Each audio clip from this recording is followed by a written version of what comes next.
Hello दोस्तों, मैं एक कहानी लेके आया हूँ। इस कहानी की सीख आपको मिलेगी सबसे लास्ट में, और आप इस कहानी को सुनते रहिए। इस वीडियो को लाइक करिए, सब्सक्राइब करिए, आगे फॉरवर्ड भी करिए।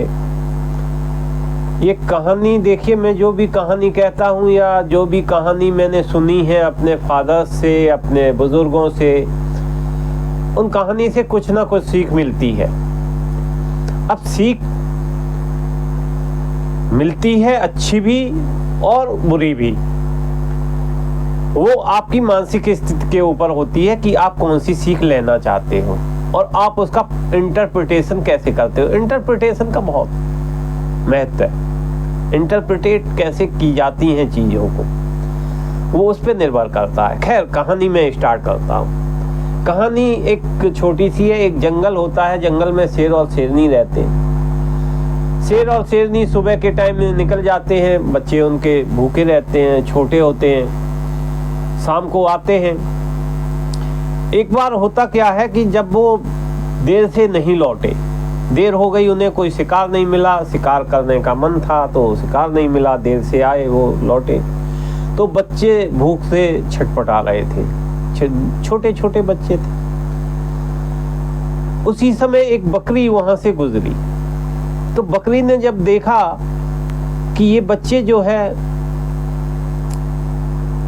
छटपटा रहे हैं, तो बकरी जो है ने अपना दूध पिलाना चालू किया बच्चों को। बच्चों ने दूध पिया। दूध पीने के बाद बच्चे मस्ती करने लगे। तभी शेरनी आ गई, शेर आ गए। तो शेर शेरनी ने देखा कि बकरी दूध पिला रही है, तो बकरी को बहुत डांटा। कहा, अरे मैं जंगल की महारानी, ये जंगल के राजा, और कैसे हिम्मत हुई मेरे बच्चों को दूध पिलाने की, और मैं तो तुझे मार के खा जाऊंगी, तूने जो है बहुत बड़ा।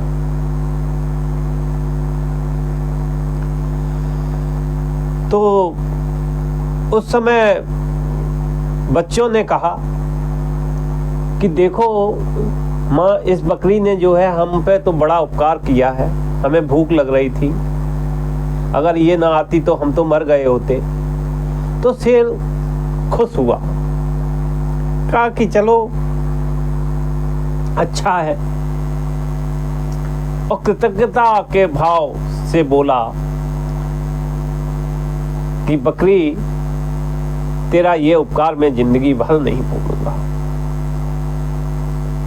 और जाइए, आज से आज़ादी है पूरे जंगल में घूमने की, मौज करो, मस्ती करो, सब कुछ करो। बकरी करने लगी अपना। कभी शेर आ जाता है, कभी शेरनी आ जाती है, बकरी उसके साथ खेलती है, मतलब कभी उसके ऊपर सवार होती है, कभी कुछ होता है, कभी कुछ होता है। कोई निर्भय होके बकरी जो है मस्त होके घूम रही थी, क्योंकि शेर का संरक्षण मिल गया था जंगल के राजा का। यही दृश्य जो है एक बाज ने देखा, चील ने देखा ऊपर से। चील ऊपर आसमान में उड़ रही थी, तो उसने कहा ये नजारा क्या है। वो एक रात जो है बकरी के पास आई और बकरी से पूछने लगी कि बहना, मेरे को ये बताओ, ये माजरा क्या है शेर के ऊपर करने का।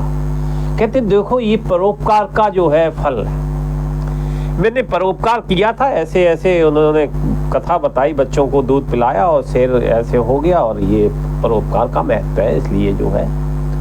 तो चील ने सोचा कि यार ये प्रयोग तो मैं भी कर सकती हूँ, किसी का परोपकार कर दूं तो किसी को जो है वो हो जाए।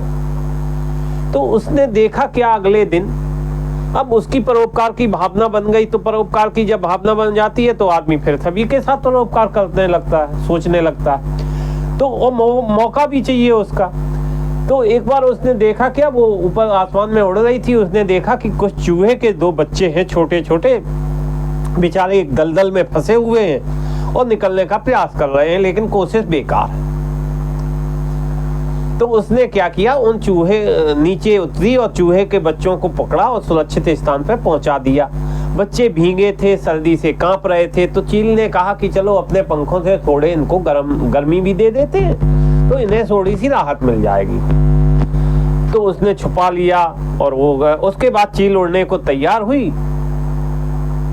तो हैरान रह गई कि अरे उसके पंख तो जो है चूहों ने के बच्चों ने कुतर डाले। चील ने ये घटना जाके बकरी को बताई कि तुमने तो ऐसा ऐसा कहा था, परोपकार में ऐसा होता है, और देखो मुझे तो परोपकार में ये सब मिला। तो बकरी ने हंसी और गंभीरता पूर्वक कहा, बस यही है कहानी का सारांश, पकड़ लीजिए इसको अच्छी तरह से।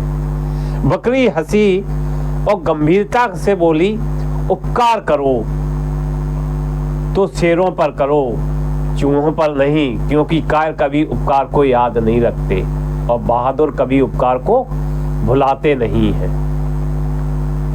बहुत बहुत धन्यवाद, आपने बहुत कुछ समझा होगा इस कहानी से, मुझे आशा है। और इसे फॉरवर्ड करना जरूर मेरे दोस्त आप लोग, ताकि दूसरे लोग भी इस कहानी को पढ़ के इसका सारांश समझ सकें। उपकार करना तो शेरों के ऊपर, कायरों के ऊपर उपकार मत करना। बहुत बहुत धन्यवाद।